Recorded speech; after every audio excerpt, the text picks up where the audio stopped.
Mr. Thiessen is honing his deadly three-point precision on the basketball court. For one of his shots, the height of the ball in feet as a function of horizontal distance, in feet, y of x. So here, y is a function of x. So the height must be y, because that's the thing that is a function of something else. So this right over here is height. So our y-axis is going to represent height.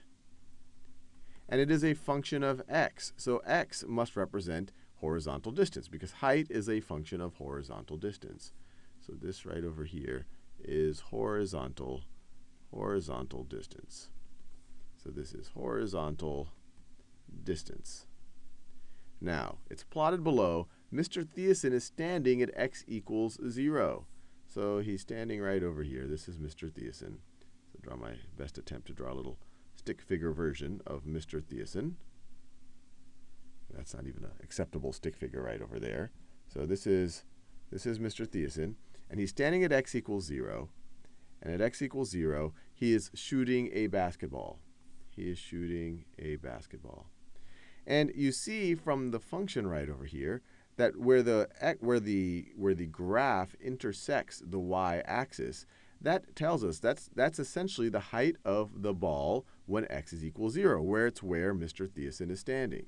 And if we look at this, this looks like it's 2, 4, 6 feet, 6 feet high. So that's really the initial position of the ball when Mr. Thiessen is about to let go of it. Then he lets go of it, and the ball goes in this parabolic trajectory. It increases. It looks like it hits a maximum point right around there, roughly. That looks like it's at about 16 feet. And then it starts to go down. And right over here, and this looks like it's about, let's see, 22, 24, 26 feet out, it looks like it hits something. And considering that something is 10 feet high, it's reasonable to assume that the thing that it hits is the goal. And especially because he says that he has, or the question states that he has deadly three-point precision, we can assume it's not crazy that he actually makes the goal. And so that's where it goes into the net. And then the net forces the ball to go down at a much steeper trajectory. And this is exactly, of course, 10 feet high, the height of the goal. Now, let's see which of these interpretations are consistent with the interpretation that we just did. The ball is released from Mr. Thiessen's hand at a height of 6 feet. Well, that looks exactly right. When x is equal to 0, the ball is 6 feet. And not only is that right, but that is the significance of the y-intercept of this function. The y-intercept is the value of y, the height, when x is equal to 0. So that is indeed that is the significance of the y-intercept. Let's look at these other things. Mr. Thiessen is shooting the basketball from 26 feet away.